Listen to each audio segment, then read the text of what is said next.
তো শেখ হাসিনার উন্নয়ন নিয়ে যখনই কথা হয় আমাদের চোখে কি ভাসে?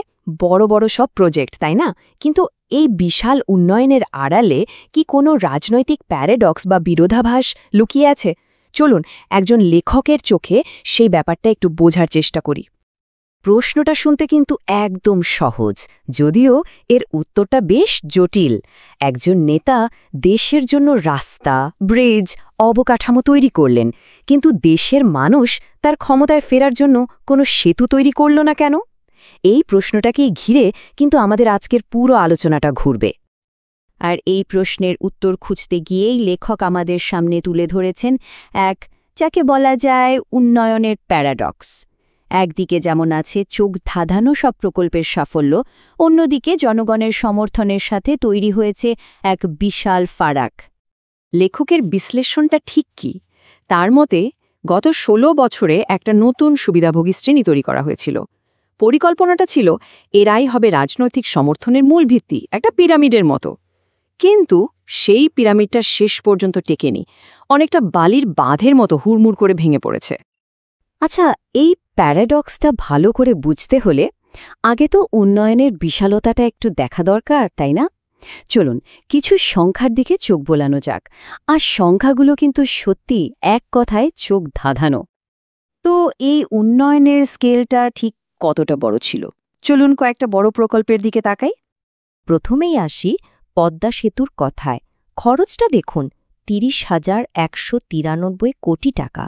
এটা কিন্তু শুধু একটা ব্রিজ না, এটা ছিল ২১টা জেলার ভাগ্য বদলে দেওয়ার একটা বিশাল স্বপ্ন।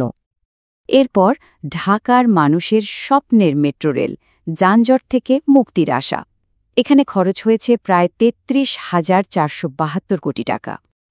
আর রূপপুর পারমাণবিক বিদ্যুৎ কেন্দ্র, ভাবা যায়?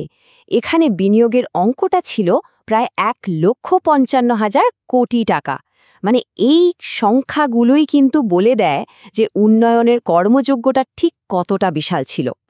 ব্যাপারটা কিন্তু শুধুই বড় বড় প্রজেক্টের মধ্যেই সীমাবদ্ধ ছিল না। সাধারণ মানুষের আয়ের উপরেও এর একটা প্রভাব পড়েছিল। যেমন ধরুন, এই সময়ে মাথাপিছু আয় $৫৪৩ থেকে বেড়ে দাঁড়িয়েছে $২,৮২৪, মানে প্রায় ৬ গুণ বেড়েছে। তাহলে প্রশ্নটা আবার ফিরে আসছে, এত কিছু হওয়ার পরেও, এত উন্নয়নের পরেও সমর্থনের পাল্লাটা ভারী হলো না কেন? লেখকের মতে এর পেছনে আছে একদল সুবিধাভোগীর বিশ্বাসঘাতকতার গল্প। দেখুন, একদিকে প্রতিশ্রুতি ছিল এই মেগা প্রজেক্টগুলো লক্ষ লক্ষ মানুষের জীবন বদলে দেবে, আর অন্যদিকে লেখকের চোখে বাস্তবতাটা কি? বাস্তবতা হল তার ক্ষমতায় ফিরে আসার পক্ষে কোনো রকম গণজুয়ারি তৈরি হয়নি। তাহলে এই যে একটা ফারাক, এই যে একটা দূরত্ব, এর জন্য দায়ীটা কে? লেখকের মতে দায়ীটা একটা বিশেষ শ্রেণীর।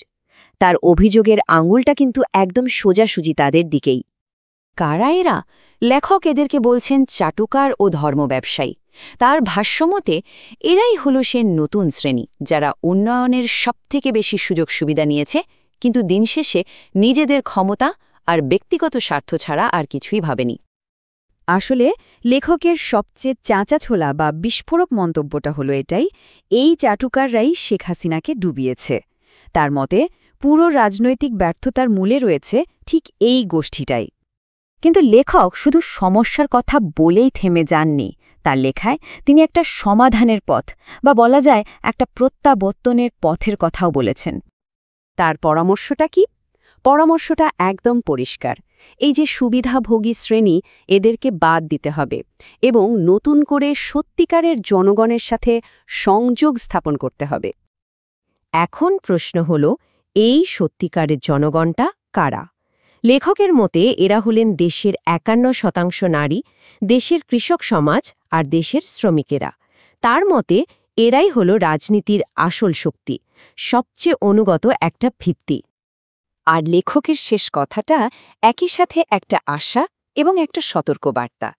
তিনি বলছেন, আলো আসবেই, কিন্তু ভুল রাজনীতি করলে কোনোদিনও আলো আসবে না। এই একটা কথাই হয়তো শেখ হাসিনা রাজনৈতিক উত্তরাধিকারের সামনে সবচেয়ে বড় চ্যালেঞ্জ হিসেবে দাঁড়িয়ে আছে।